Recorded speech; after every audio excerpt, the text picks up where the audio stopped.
Now to a burning question that affects nearly every Kenyan household. Why is the cost of electricity so expensive? Despite Kenya producing more power than it consumes and boasting one of the highest shares of renewable energy in Africa, the cost of electricity remains painfully high. Tonight, we unpack the complex layers of Kenya's power sector. Who generates it? Who moves it? Who profits? And why you, the consumer, keeps paying more? Let's unpack it.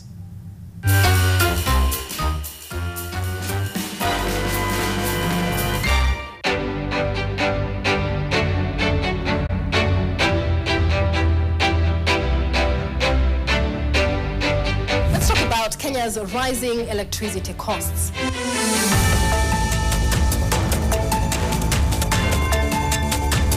Electricity prices have increased by an average 2.8%, which will see households get fewer tokens for the same amount spent on electricity bills. For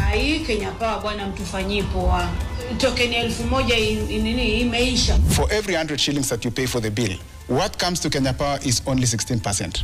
Na by the way, kwani Kenya Power hana power bank? Kenya is generating more electricity than it consumes, with an installed capacity of 3,321 megawatts and a record peak demand of 2,316 megawatts in February 2025. Yet power costs in Kenya remain among the highest in Africa. Why is a country that invests heavily in renewable energy sources still facing some of the highest electricity costs? Kenya's electricity pricing is like a multi-layered cake, with each player adding to the cost of electricity before it reaches the consumers. At the top of the chain is KenGen, the Kenya Electricity Generating Company, which is responsible for generating electricity. Think of them as the bakers of the electricity cake.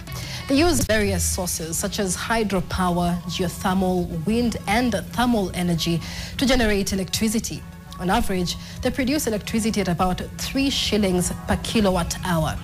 Then there is KETRACO, the Kenya Electricity Transmission Company, which transports electricity from power plants to different parts of the country through high voltage transmission lines. KETRACO is like the Boda Boda rider, delivering the cake to different homes across the country. Next comes Kenya Power and Lighting Company, KPLC, the distributor that delivers electricity to homes and businesses. KPLC acts as the middleman, but also the company that consumers directly interact with when they buy electricity tokens or pay monthly bills. Overseeing all this is EPRA, the Energy and Petroleum Regulatory Authority, the government agency that regulates electricity prices.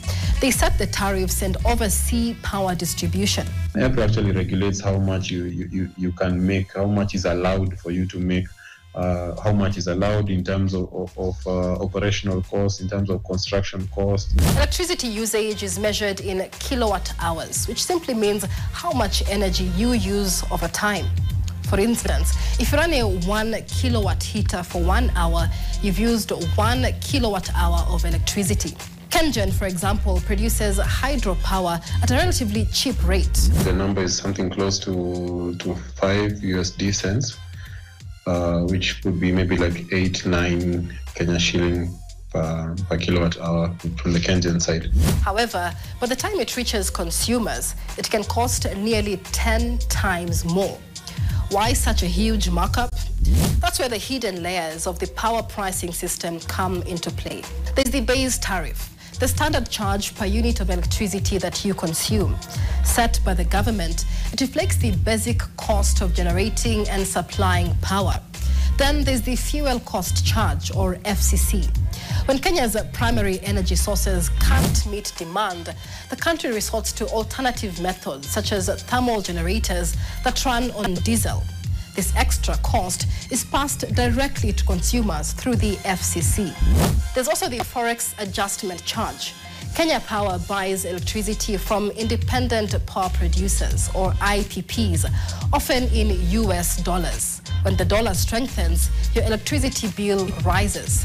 This added expense is reflected in your bill as the Forex Adjustment Charge. KenGen generates about 60% on average what is used. So there's another 40% that also comes from IPPs, from imports from Ethiopia. However, controversies surround these IPPs due to the higher costs associated with them. On the IPP side, there's a limitation of 20 years over which you need to recover the investment cost and pay back whatever you need to pay back as loans, etc., and still make a profit within 20 years. Since IPPs tend to have higher costs of debt and shorter time periods over which they can operate their power plants, then they end up with a higher tariff. Adding to the controversy are the contracts between Kenya Power and the IPPs, which remain opaque.